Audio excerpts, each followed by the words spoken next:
Assalamualaikum warahmatullahi wabarakatuh. Alhamdulillahirabbil alamin wa bihi nasta'inuhu ala umuri dunya waddin wa ala alihi wa sahbihi ajma'in.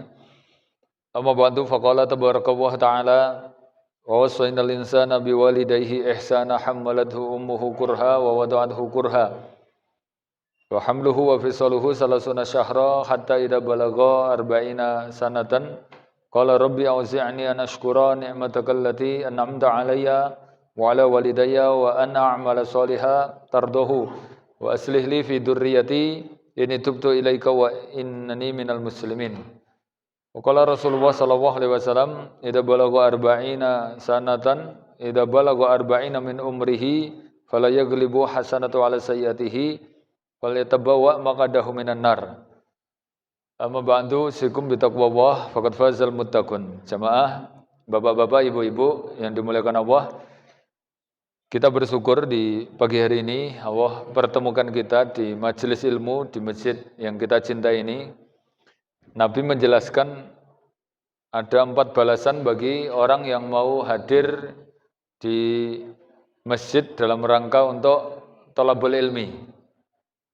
Nabi mengatakan wa mastama'a qaumun fi baitin min buyutillah, siapapun manusia yang mau kumpul-kumpul di masjid rumah Allah, yatluna kitaballah wa yatadarasuna bainahum, dia mau membaca Al-Qur'an di masjid itu dan belajar atau mengkaji pengajian tausiah.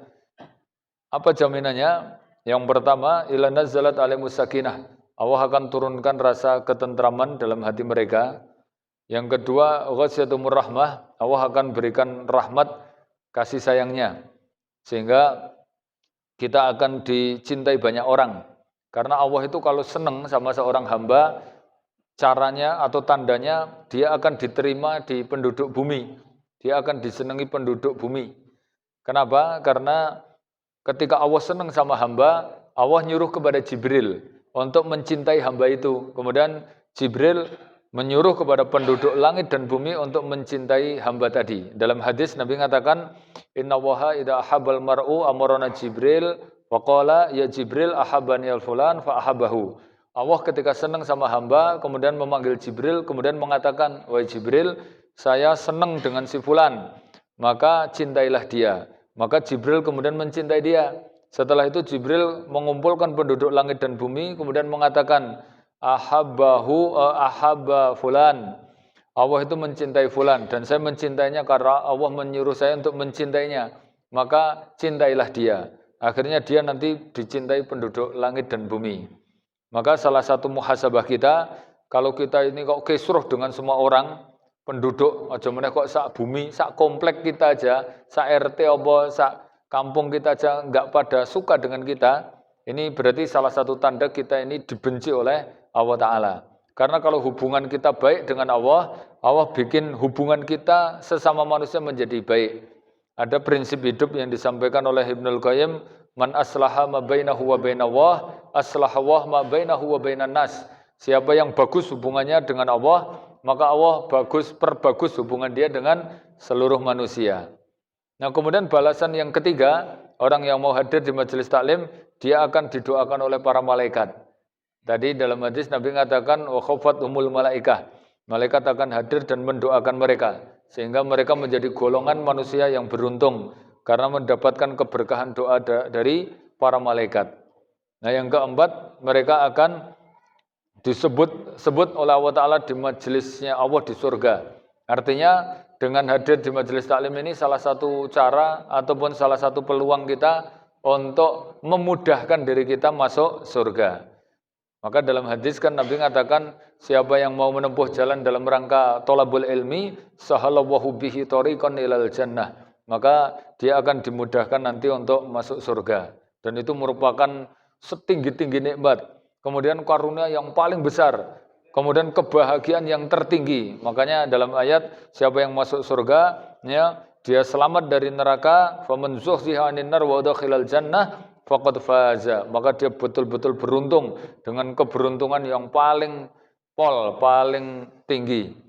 Karena orang itu kalau masuk surga, dia mendapatkan keutamaannya, ya, kebahagiaannya itu paling tinggi dan Yang kedua kekal. Itu yang membuat kenapa kenikmatan surga disebut fauzan nadima, kenikmatan paling pol. Ya karena dua tadi. Yang satu nikmatnya itu mesti paling tinggi, nek sugih ya paling pol, nek sehat ya paling pol, terus habis itu awet selama-lamanya, ya sehat terus berarti nggak bisa sakit.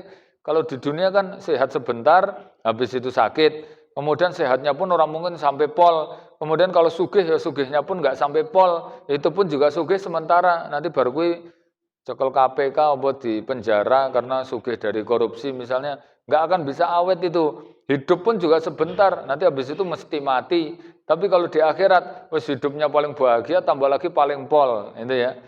Jemaah rahimakumullah, di mukadimah tadi kita baca surat Al-Ahqaf ayat 15. Ini berkaitan dengan amal yang wajib dilakukan bagi manusia yang usianya sudah 40 tahun. Itu diperintahkan oleh Allah Ta'ala langsung kepada seluruh manusia.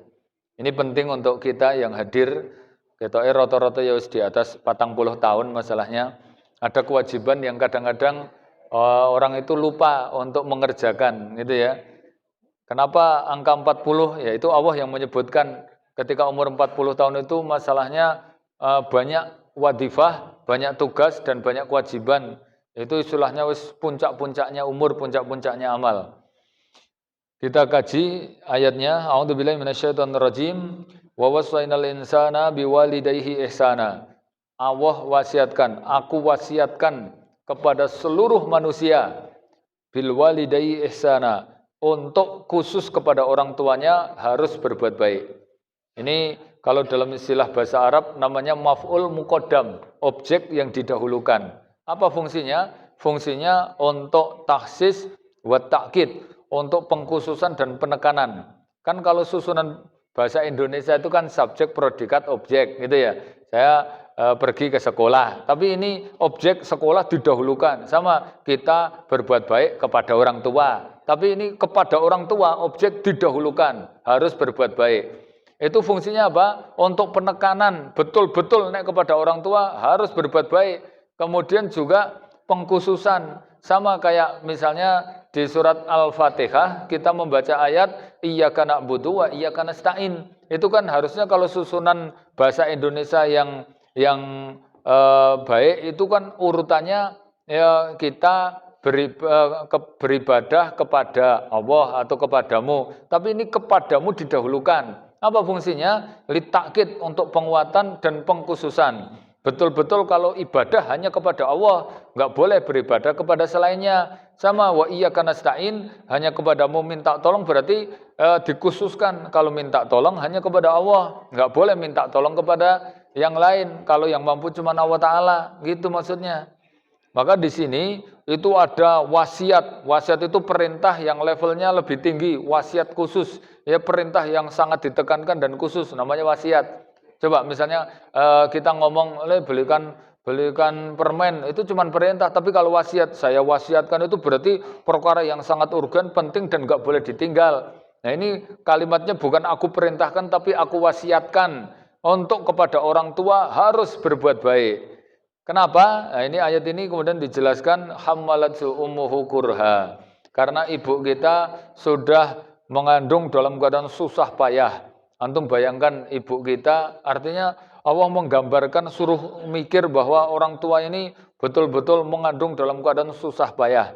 Saya punya teman itu kalau istrinya hamil, wah itu ora doyan mangan, ora entuk mambu sego, mambu sabun, mambu keringet bojone tapi ya toh. Kemudian mambu kompor. Dadi nek hamil itu orang masak, ora turu awor bojone, sok-sok ya ora adus, ora mambu sabun, ora umbah-umbah, terus ora doyan sego itu loh. Akhirnya nggur sontek wae, kadang-kadang opnam wae ngasih ngedrop. Jadi betul-betul tersiksa banget itu. Jadi dia membayangkan, oh beratnya ketika hamil sampai kayak gitu itu. Ya. Kemudian Allah mengatakan wa wada'athu kurha, kemudian melahirkan juga dalam keadaan susah payah. Bahkan dalam penelitian sakitnya perempuan melahirkan itu kalau laki-laki sudah nggak kuat. Karena batas kekuatan laki-laki menahan sakit misalnya levelnya sampai level 3 misalnya, dia itu bisa 4 kali lipat sampai level 12. Wah, ora sangat wong lanang ngono semaput ngono kuwi ning wong wedok masih bisa bertahan saking sakitnya tapi dia kemudian bisa menahan itu semuanya. Maka pahalanya surga memang ketika dia melahirkan dalam keadaan ya susah payah itu enggak ada balasan kecuali surga. Kemudian Allah mengatakan wa hamluhu wa fisaluhu salasuna syahra. Ayat itu dilanjutkan orang tua kita. Kenapa kita harus betul-betul perhatian ke orang tua? Baik, karena dia dari keadaan hamil, melahirkan sampai menyusui, totalnya Allah mengatakan salasuna syahra, 30 bulan. 30 bulan itu paling minim ya, karena lengitung itu kalau misalnya menyusui 2 tahun berarti 24 tambah hamil 9 itu aja sudah 30 berapa itu? Ya, 33. Nah, itu kalau 2 tahun pas itu disapih, kadang-kadang sampai PAUD ngasih mlebu TK barang urung disapih ngono kae.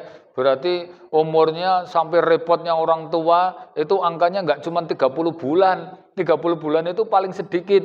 Ini yang digunakan dalil oleh Ali bin Abi Thalib ketika ada wanita di Madinah dituduh zina. Ya, dituduh zina karena dia nikah baru 6 bulan setengah kok sudah lahiran. Akhirnya dia berarti zina itu, mosok nikah 6 sasi setengah kok kemudian sudah lahiran, berarti dia nikah kondisi sudah hamil. Akhirnya Ali bin Abi Thalib kemudian menjelaskan bahwa dia wanita suci dan dia tidak berzina. Kenapa? Nah, dia menukilkan ayat ini karena ayatnya ini 30 bulan. Kalau kalkulasi dia menyusui 2 tahun berarti 24. Itu kan sisanya masih ada 6 bulan. Maka batas lahiran prematur yang paling ya toh, itu bisa 6 bulan atau 6 bulan setengah. Sosok 7 bulan aja, 7 bulan ya sudah banyak ya lahiran 7 bulan ya. Itu artinya bisa, kondisi kayak gitu tuh bisa. Maka jangan kemudian asal nuduh 6 sasi kok lahir iki ya toh. Kecuali nek misalnya nikah lagi sesasi ngono lahir, nah iki jelas kuwi ra mungkin itu sasi kok langsung lahir ki berarti wis terjadi proses sebelumnya. Tapi nek 6 bulan menurut ayat ini bisa. Tapi itu paling minim ya toh. Artinya antum bayangkan repotnya orang tua itu minimal 30 bulan. Bahkan Allah menyebutkan hatta idza balagha asyuddahu. Bahkan repotnya orang tua itu sampai anak itu dewasa. Coba antum pikirkan itu. Nanti dari SD. SD itu kadang-kadang orang tua nunggoni anake. Ada loh orang tua itu sekolah SD ngono ki ya melu sekolah anake. Nah, ditinggal ngamuk, ditinggal nangis. Akhirnya mbok melu sekolah, ngasih 3 tahun nunggoni coba kayak gitu tuh. Neng ya betahe wong tua itu repote nunggoni anak ngeterke sampai kemudian SMP. Ya, SMP aja njaluk duit, wae jenenge SMP njaluk duit. Bahkan SMA, ya toh, itu wis pacaran, wis sudut ngono ya, tetep aja ora iso nyambut gawe njaluk duit, kemudian sampai kuliah, biaya kuliah direwangi ngedol apa-apa, kabeh diperjuangkan untuk anaknya 4 tahun, ya toh. Mbasan wis lulus, itu kok ya mentolo loh, dia itu posting karo pacare ngomong terima kasih pacarku engkau sudah menemaniku selama ini ngono. Njaluk dikampleng kok bocah kaya ngono kuwi. Ora mikir mboke pake le ngedoli apa-apa nggo biaya kuliah. Lah pacare iki lho ndek jasa apa kaya ngono kuwi. Itu ayatnya ini yang paling repot orang tua, bahkan sampai dewasa coba. Habis itu nanti dia nikah, wis wong tua bingung meneh mikirke nggo ngijabke anak, nanti biaya pernikahan kabeh simpenan, kabeh tabungan, ya toh, le merdil-merdil kemudian le nyimpen-nyimpen entek kabeh untuk itu. Bar kuwi anake sik njaluk omah, nek gaweke omah meneh. Bar iku anake nek ra mudeng agama, Pak, itu bocah itu sampai dewasa tetap ngerepotke terus lho kuwi. Sampai nanti di omah njaluk isine omah, nukoke kulkas, nukoke TV, nukoke apa-apa kon nukoke kabeh. Ngasih anake kuwi duwe anak meneh. Kuwi sik ngrepotke njaluk wedhus barang nggo ngakekoi. Itu antum bayangke. Sampai kemudian Allah mengatakan hatta idza balagha arba'ina sanatan. Sampai di ayat itu dilanjutkan sampai anak itu umur 40 tahun. Maka Allah itu menyuruh kita kon mikir. Coba jenengan bayangkan dari kecilnya kita sampai umur 40 tahun. Kaitan perjalanan ya proses manusia ini dari kecil repot ke orang tua itu, maka kalau sudah 40 tahun apa yang harus kita lakukan? Ini wasiat dari Allah Ta'ala untuk melakukan 7 amalan. Pertama di sini Allah mengatakan qala rabbi auzi'ni, maka hendaklah kamu banyak berdoa minta tolong kepada Allah taala. Nek 40 tahun itu banyak doa supaya kita ya mendapatkan banyak kebaikan dunia akhirat, tetap istiqomah. Paling tidak Nabi mengajarkan ada 4 doa yang enggak pernah ditinggal, terutama kalau sudah umur 40. Ini doa ini enggak pernah ditinggal Nabi. Pertama doa untuk istiqomah di atas iman sampai mati. Ya muqallibal qulub tsabbit qalbi ala taati gitu. Yang kedua doa kebaikan dunia akhirat. Ya, kebaikan dunia akhirat. Tentang doa yang terkenal itu doa sapu jagat Rabbana atina fid dunya hasanah. Kemudian yang ketiga doa mendapatkan untuk ridho Allah, kecintaannya dan surga. Ini harus antum minta terus. Gimana caranya biar Allah ridho, Allah masukkan kita ke dalam surga, dan kita berlindung dari kemurkaan Allah dan siksa neraka. Allahumma inni as'aluka ridhoka wal jannah wa a'udzubika min sakhatika wan nar. Karena ridho Allah ini kalau umur-umur kayak gini, itu antum urip arep ngopo kalau nggak dapat ridho Allah Ta'ala. Perbanyak minta kepada Allah biar diridhoi. Sama doa satu lagi yang itu mencakup semuanya. 10 permintaan ini doa yang diajarkan oleh sahabat Anas bin Malik. Ini doa beliau yang sangat terkenal. Minta 10 poin yang itu sudah mencakup semuanya. Allahumma inni as'aluka salamatan fid din, minta keselamatan dalam din. Yang kedua keselamatan di dunia. Yang ketiga afiatan fil jasad, kesehatan pada fisik kita. Kemudian yang keempat barokatan fil rizki, mendapatkan rezeki yang barokah. Kemudian taubatan qoblal maut, bisa mendapatkan pengampunan sebelum mati. Kemudian bisa yang keenam itu keselamatan ketika mati. Kemudian yang ketujuh hawwin alaina fis sakaratil maut, mendapatkan keringanan ketika sakaratul maut. Kemudian mendapatkan kesuksesan dari hisab di akhirat, najah minan nar, selamat dari neraka. Kemudian pengampunan ya ketika hisab dan akhirnya mendapatkan masuk surga. Itu 10 poin itu diulang-ulang. Ya, makanya doa ini biasanya ini sering dipakai para mubaligh itu.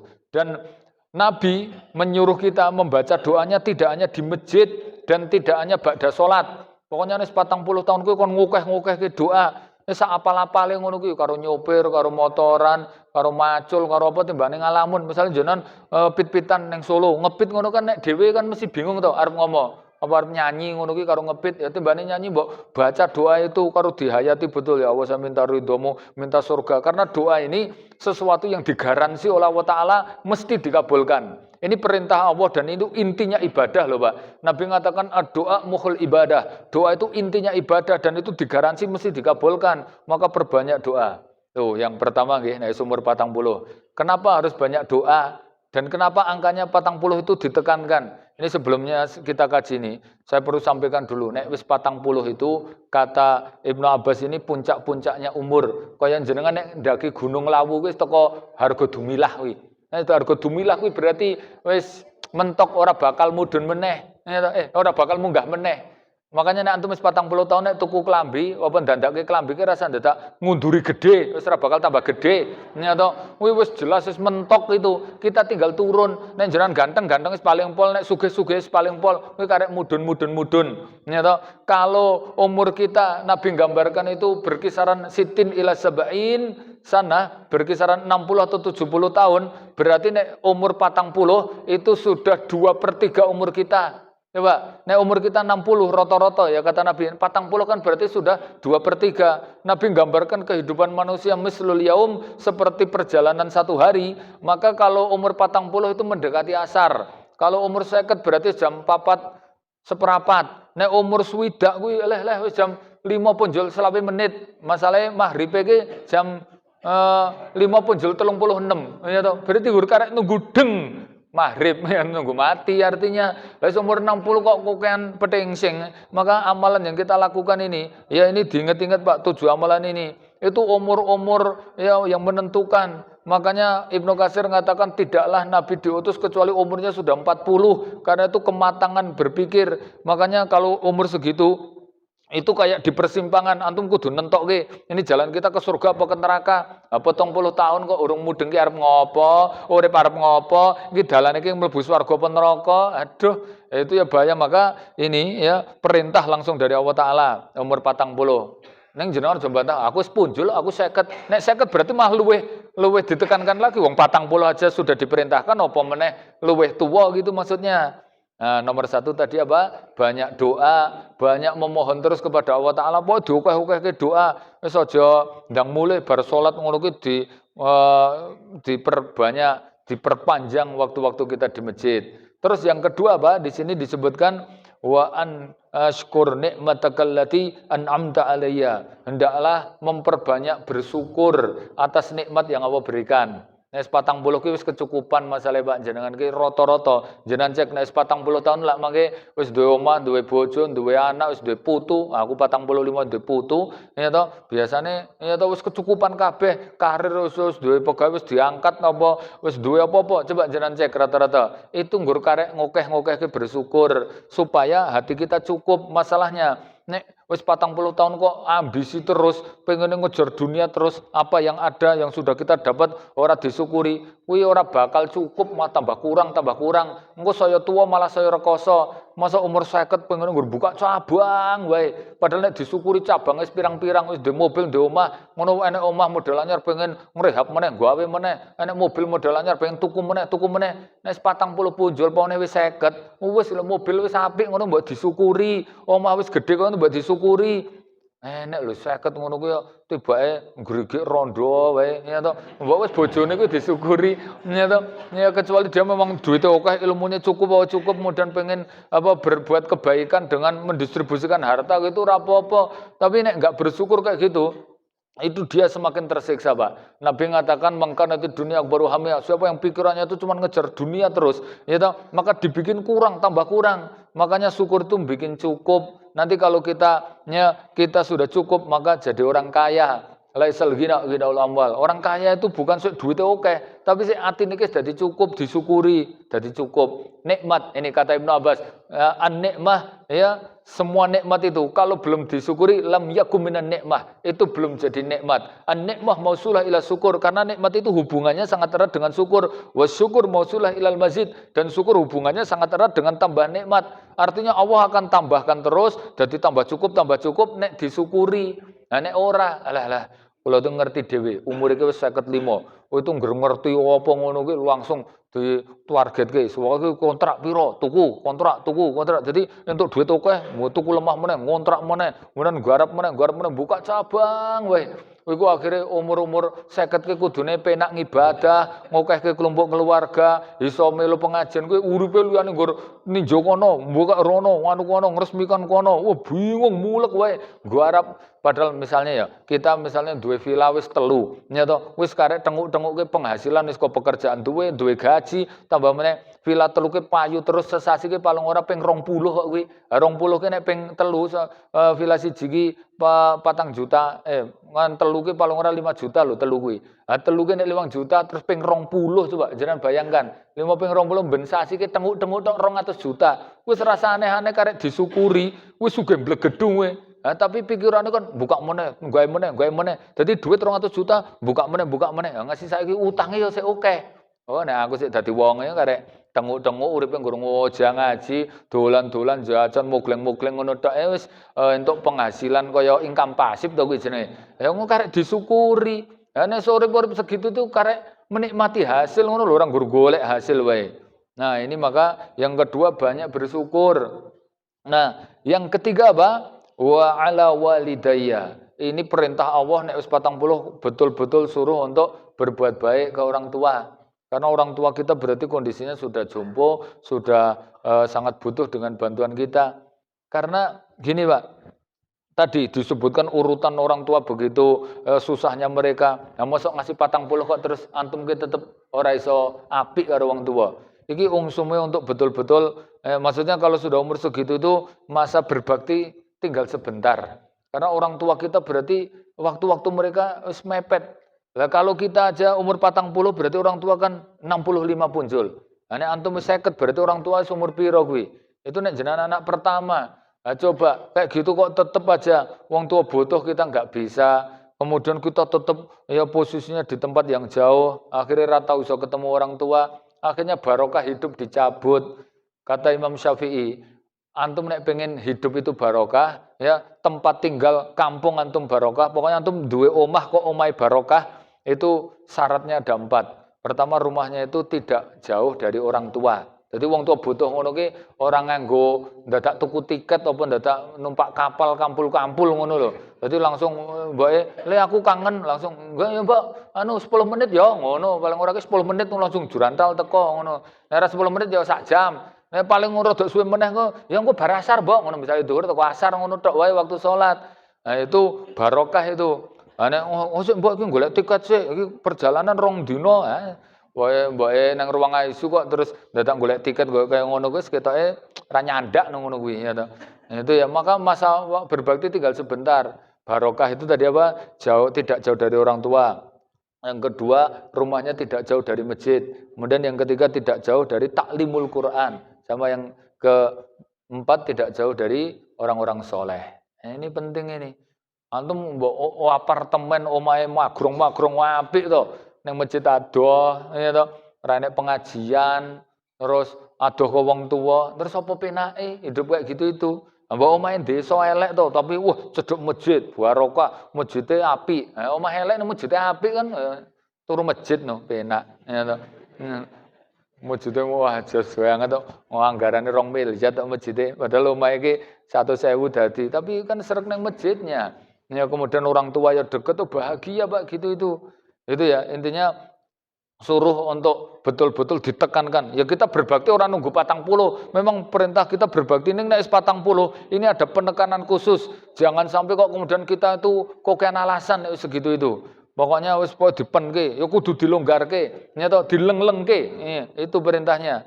Karena apa? Karena ini pintu surganya itu sebentar lagi mau ditutup. Padahal pintu surga paling jujuk, paling tengah, paling gampang ya berbuat baik kepada mereka. Nanti kalau mereka ridho, di detik-detik terakhir dia ridho, itu antum langsung jaminannya surga. Karena Nabi mengatakan gitu, ridho wa fi ridho walidain.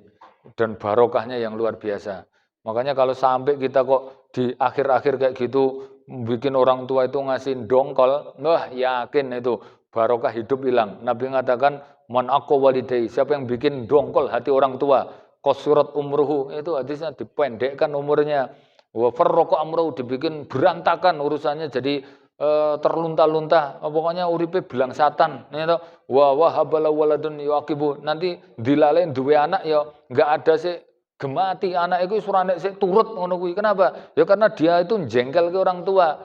Tapi kebalikannya, waman waqqara walidayhi. Siapa yang waqara itu artinya bikin nyaman. Pokoknya wong tua ke ora kudu di apa penting hatine ke seneng gitu aja dengan kita. Wah, itu Nabi mengatakan ya tamaddat umrohu, akan dipanjangkan umurnya, kemudian dibikin bahagia, rapi hidupnya, barokah. Wa wahabala waladun yuwaqiru, anak-anaknya nanti juga berbakti kepada dia.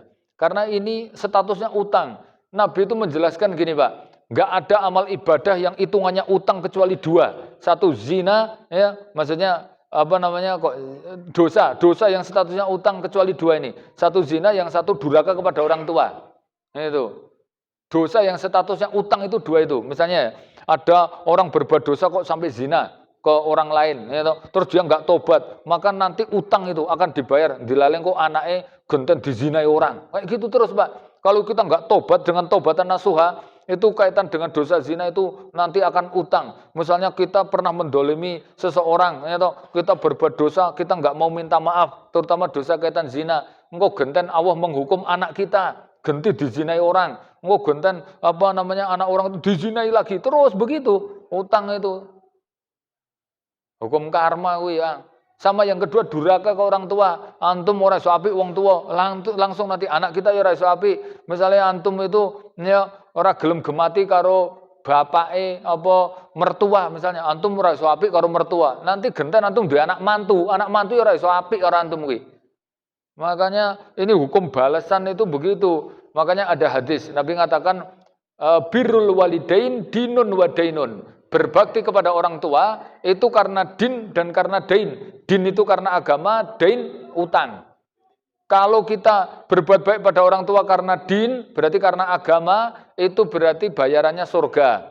Ya karena memang itu perintah Allah. Kalau utang itu akan dibayar anak kita.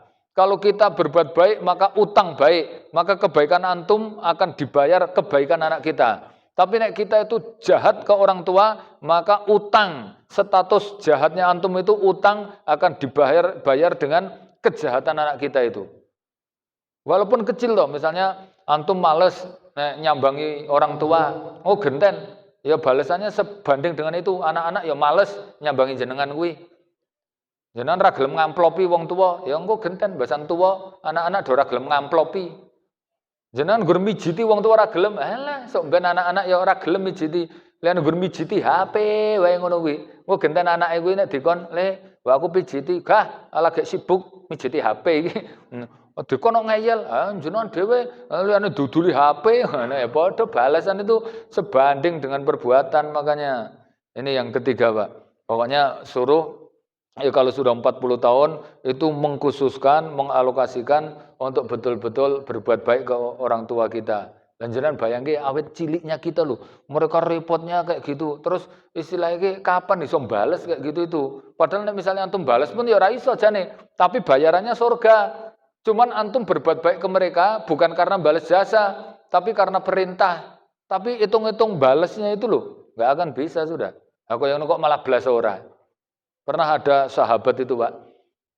Itu setelah Nabi wafat, dia kan dulu ingat perintah Nabi kalau berbuat baik itu bayarannya surga. Dia tuh gendong ibunya.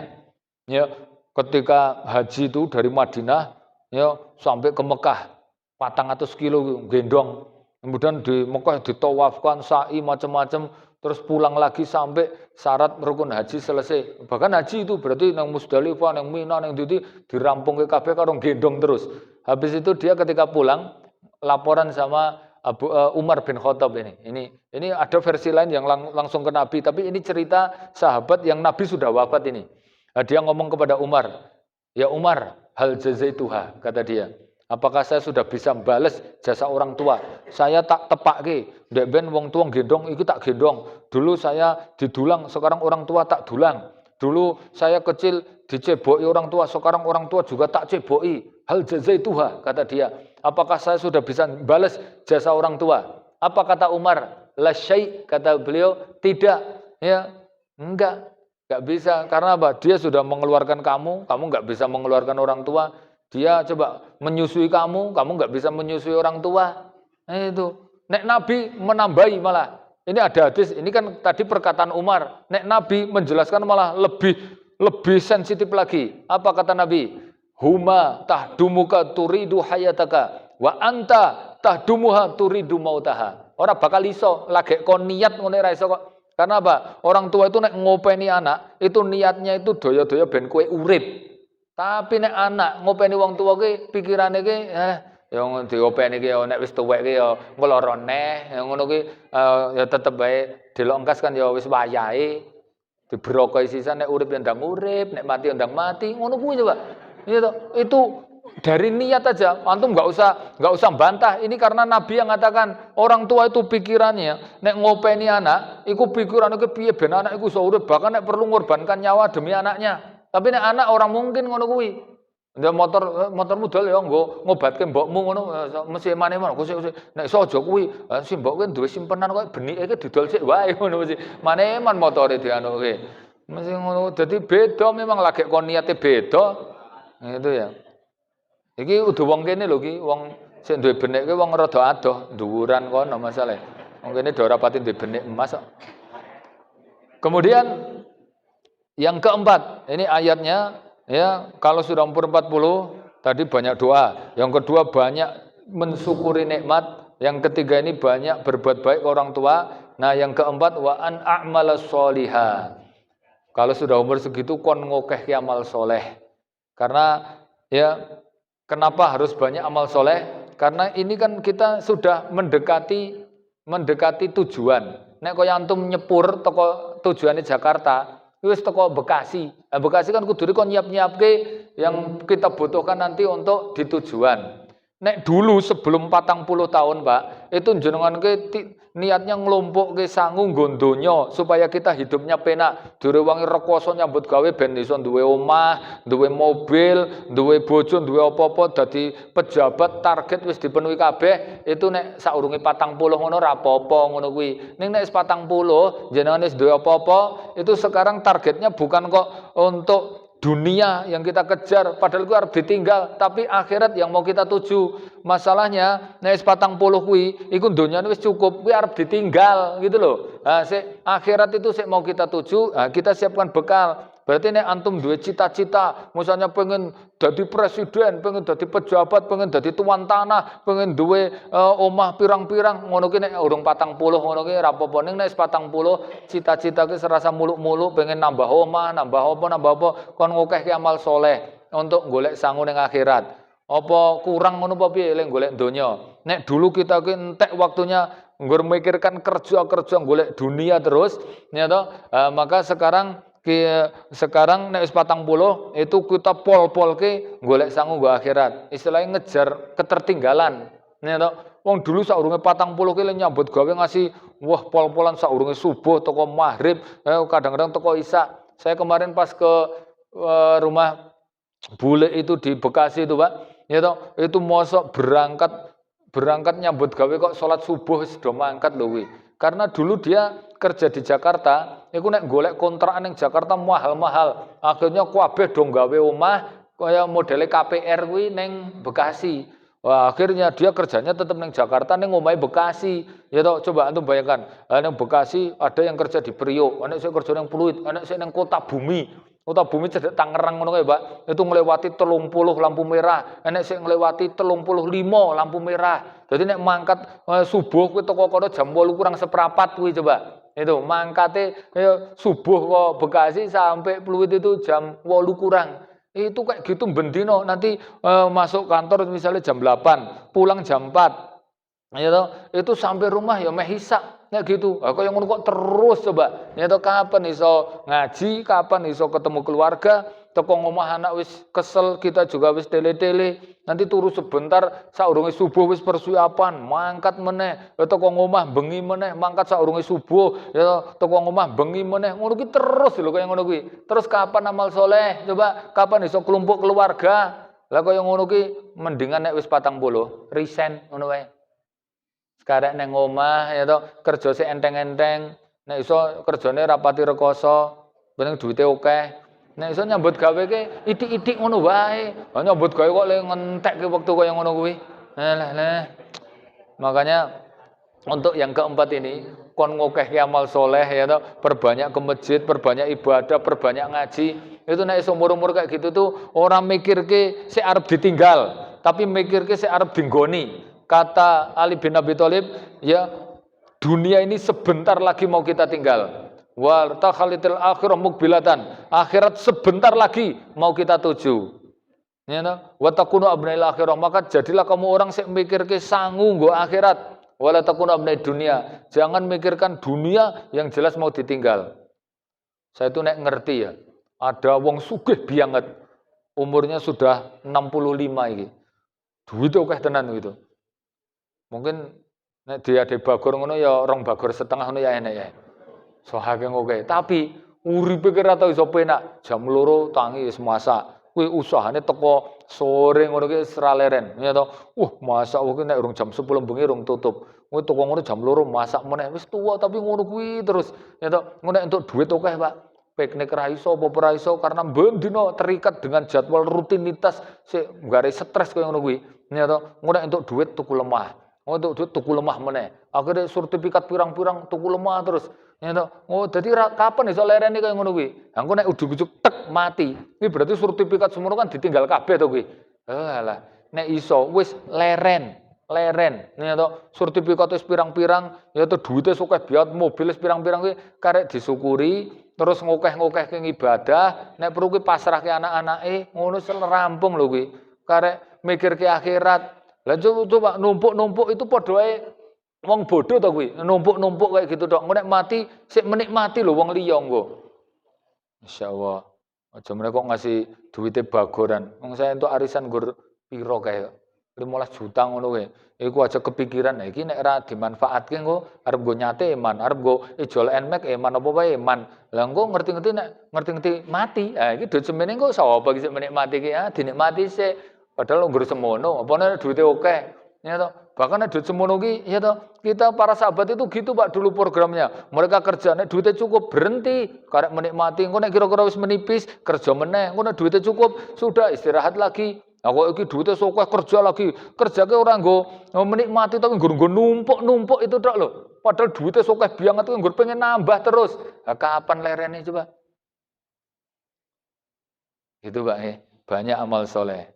Nanti antum mati masuk kubur kok ya nggak punya bekal amal soleh, siap-siap rekoso itu.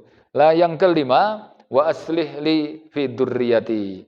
Nah, ini amalan yang Allah wajibkan, perintahkan untuk memperbagus hubungan keluarga. Kon ngukehke untuk banyak memperbaiki keluarga. Yes, ngaji bareng, dolan bareng. Pokoknya kegiatan-kegiatan sifatnya bareng. Mungkin dulu kan kita nggak sempet untuk ngancani keluarga, nunggoni anak, ngopi-ngopi bareng istri, piknik bareng keluarga, ngono ora iso. Lah nek umur-umur segini wis kon ngukehke kelompok-kelompok, ngopi bareng, dolan bareng, mesake lho. Dulu kita tinggal merantau terus kene wis umur 40 apa 50, Pak. Wis nggak usah merantau, ya toh. Rezeki yang paling baik itu yang deket rumah. Ben iso kelompok dengan keluarga. Nek segitu kok kemudian arep merantau ki terus nanti itu kapan iso kelompok dengan keluarga? Masa urip kok turu ki ra tau awur, duwe bojo, duwe anak, tapi turu ki nggur dhewe bojone nang Beruk, sing lanang nang Balikpapan, ngono ki kok tahun-tahunan lho kaya ngono kuwi. Itu nanti maksiat kayak gitu itu, ya nek dilakukan terus-menerus jadi membiasa. Jadi suami nggak bisa memenuhi hak istri. Wong hak istri itu ya kewajibannya itu istri untuk dinafkahi. Orang gur nafkah duit tok lho, nafkah batin barang. Nafkah batin itu orang gur sekedar jima suami istri tapi yo ngejak ngobrol, ngopi bareng, piknik bareng itu nafkah lho kuwi ternyata. Antum baca tafsirnya itu, nafkah lahir duit, nafkah batin itu ya hubungan badan termasuk ngejak ngobrol, ngejak piknik itu bagian dari muasyarah bil ma'ruf. Lah kuwi kapan isone kaya ngono kuwi? Terus belum lagi kewajiban untuk bimbing ngajari. Nek merantau terus kapan isone? Kemudian kewajiban untuk apa namanya? Banyak banget loh kewajiban-kewajiban itu. Itu nek diterus-teruskan, ya toh, itu maksiat itu nanti membiasa lama-lama dia tidak ngurusi istrinya biasa, tidur dengan sendiri ya biasa, itu nanti mawadahnya dicabut. Kata Ibnu Abbas ini, ya, suatu rumah tangga itu kalau mau guling, rumah tangga itu mau hancur, pertama kali yang dicabut itu rasa mawadah. Apa mawadah? Mawadah itu rasa cinta suami istri yang membuat pengennya nempel, pengennya apa menyatu. Misalnya turu kudune sikile ditumpangke atau nek mlaku tangane gandengan itu mawadah kayak gitu itu. Nek wis ra enek rasa kaya ngono kuwi, turu dhewe biasa. Nek jenengan nek wis kulino, Pak, iki maaf rada sensitif lho. Misale turu kok sikile ditumpangke bojone kuwi wis kulinone ngono, nek ora ngono klisikan kok. Masa biasane brengkal kok orang brengkal yo rada klisikan ki piye ki mesti randang turu-turu ki maaf lho rada tapi nek rasa itu kok hilang, turu wis ora nempel bojone biasa ya toh, itu nanti mawadah hilang. Nek mawadah hilang, rasa sakinah hilang. Sakinah itu rasa tentrem dalam rumah tangga. Kemudian kalau sakinah hilang, rahmat Allah nanti dicabut. Makanya sakinah, mawadah, warohmah tuh gue. Biasanya nek nenggon walimah itu semoga ya, sakinah, mawadah, warohmah itu kudu dijelaskan mawadah itu gimana. Karena kalau mawadah nggak ada nanti hilang. Itu kalau rahmat Allah hilang, guling rumah tangga itu. Makanya kalau ada rumah tangga kok masih runtang-runtung, wirawiri, unyar-unyur bareng terus, itu mawadah itu masih terjaga. Itu berarti sakinah, rahmat Allah semuanya akan turun itu. Makanya termasuk dilaknat. Ya, kata siapa ini? Saya pernah baca di kitab Al-Mukhtasar ya, Minhajul Qasidin itu. Kata Ibnul Qudamah, termasuk golongan orang-orang yang dilaknat kalau dia punya suami istri tapi tidurnya sendiri. Dilaknat gue. Lah jane gini to, nek ra nek masalah kok ya ora turu awur ki mesti masalah kuwi. Masalah kuwi. Ya nek gur sesekali karena tugas tertentu, perang atau apa, nek terus-terusan. Makanya memperbanyak hubungan keluarga. Wis pokoknya nek wis umur segitu wis aja ditinggal lah bojo kuwi. Maneman ku ngerti untuk info bojone sakit, ngerti bojone mati, Ngerti anake wis entuk bojo, masa kebersamaane kapan? Awet cilik ditinggal terus. Bariku anake melu wong liya, duwe bojo, ora tau awer, urip kok nggur pisah wae terus apa penake kayak gitu itu. Nah, kemudian yang keenam, inni tubtu ilaika, banyak taubat kepada Allah, banyak taubat, istighfar, ya. Karena jogo-jogo nanti kalau ujuk-ujuk mati, kan mati mesti ujuk-ujuk, ya toh. Lah umur-umur gitu kan mendekati kematian. Itu jogo-jogo kalau mati sudah dalam keadaan bersih dengan tobat itu bersih dari dosa. Kata Aisyah itu beliau mengatakan tuba liman wajada fi sohbati istighfaran kasiran. Orang yang paling beruntung di akhirat itu ketika dia tiap hari melazimi istighfar atau tobat. Sehingga dibuka buku catatan itu tiap halaman ada. Jadi misalnya dosa, halaman ini, halaman berikutnya tobat, akhirnya halaman berikutnya bersih. Nanti dosa lagi, halaman berikutnya tobat, bersih lagi. Lah kalau antum tobatnya tiap hari, nanti kemudian ngerti-ngerti mati, sudah bersih. Dan apa jaminan orang yang mati kondisi bersih dari dosa? Allah mengatakan walladzina yatawaffahumul malaikatu thayyibin. Orang yang diwafatkan dalam keadaan bersih dari dosa, maksudnya matinya tidak membawa dosa, jaminannya masuk surga tanpa mampir. Udkhulal jannah, ya. Ayatnya disuruh untuk masuk surga bima kuntum ta'malun, atas apa yang kita lakukan. Makanya kita biasakan bersihkan diri terus, jogo-jogo pokoke kaya omah wis diresiki bendina kan resik terus kok jogo-jogo masuk itu kondisi bersih kayak misalnya nunggu villa ngono kae ya toh. Nek bendina diresiki ngono ki misalnya ngerti-ngerti sik duwe villa mlebu ngono ki langsung kondisi bersih, itu langsung dapat review, dapat hadiah. Tapi coba nek wis ora tau ngresiki engko jogo-jogo engko wae nek si majikane teko lagi arep diresiki. Nanti ada ya sama kayak ngerti-ngerti datang kematian terus kita belum bersih dari dosa, wah itu mesti mampir di neraka itu. Nah, yang terakhir wa innani minal muslimin, dan kita suruh memperbanyak amal Islam. Kon ngapik ke dadi wong Islam. Kita jaga Islam sampai mati. Jangan sampai umur-umur mendekati akhir 40 ke sini kemudian justru malah Islam kita berbelok, kita agamanya yang tadinya sudah baik ngerti-ngerti berpaling, fansalakha minha berbelok, kemudian malah ngikuti setan, akhirnya mati dalam keadaan buruk. Makanya ya perintah Allah itu wala tamutunna illa wa antum muslimun. Kamu jangan mati kecuali betul-betul dalam keadaan Islam. Karena nggak ada yang menjamin kita, Pak. Sok-sok kita ku sapi terus ngono kuwi, ternyata bahasan penutupan akhir hidup kita malah buruk, ya Pak. Makanya Nabi Yusuf itu pernah mengatakan kenikmatan terbesar sebelum mati itu adalah matinya dalam keadaan Islam. Walaupun saurunge preman, tukang maksiat, penting meh mati ke Islami apik ngono kuwi. Dan kenikmatan terbesar setelah mati itu ketemu orang soleh. Makanya doanya Nabi Yusuf itu pendek banget. Tawaffani musliman wa alhiqni bis solihin. Matikan aku dalam keadaan Islam dan temukan aku dengan orang soleh. Kepepet so urung Islam, penting matinya Islam.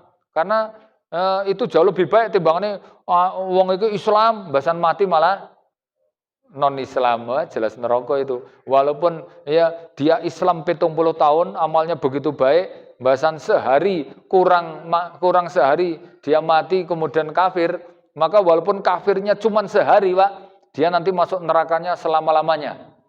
Kebalikannya, kita tuh kafir terus, bahasan masuk Islam baru sehari terus mati, maka dia masuk surganya selama-lamanya. Nek di logika coba piye kuwi? Mosok ya kafir sedino tapi balasannya neng neraka selama-lamanya. Nah iya, karena orang masalah sedino balasannya berapa ribu hari, neng niatnya itu loh. Dia wis amalan Islam kok niatnya malah murtad. Bahasan murtad akhirnya jadi wong kafir. Oh, kafir di neraka selama-lamanya itu. Ada coba orang soleh, ahli ibadah, 40 tahun muadzin, ya toh nggak pernah telat sholatnya. Nek dipikir apa petingan kelas hebat tuh gue, wong 40 tahun nggak pernah telat sholatnya. Tapi ternyata detik-detik akhirnya bisa murtad, Pak. Dia ketika mau adzan itu ngerti ada perempuan Nasoro cantik itu, kemudian ora sido adzan malah datangi si perempuan itu terus pengen ngerabeni. Kan ditolak wong dia muslim, ahli ibadah. Akhirnya dia ngengkeng terus gimana caranya? Akhirnya ya nek gelem kon murtad. Akhirnya langsung murtad. datangi bapaknya kemudian nikah dengan si perempuan yang dia idolakan itu. Nah, urung sempat menikmati si perempuan, dia menek lagi ke menara pengen ngambil barangnya, malah kepleset jatuh terus kepalanya pecah, mati. Apa? Islamnya, ibadahnya puluh-puluhan tahun kayak ngono kuwi. Lah kok detik-detik terakhir mau mati malah murtad. Akhirnya di neraka selama-lamanya itu. Nah, makanya ini memperkokoh, memperbagus dan mengistiqomahkan Islam kita. Nah, biar istiqomah, ini resepnya, Pak. Kita banyak doa biar istiqomah. Yang kedua, harus sering ketemu dengan saudara muslim. Paling tidak ya hadir di majelis taklim ini. Itu untuk menjaga keistiqomahan kita. Ojo dewe, intinya ojo dewe. Dewe ya kadang-kadang semangat koyo hebat-hebat ngono kae, tapi bahasan jeglek. Nah, sudah, nanti enggak ada yang mengingatkan. Gitu nggih. Akhiru da'wana alhamdulillahirabbil alamin. Subhanakallahumma wa bihamdika asyhadu an la ilaha illa anta astaghfiruka wa atubu ilaik. Wabillahi taufiq wal hidayah. Assalamualaikum warahmatullahi wabarakatuh.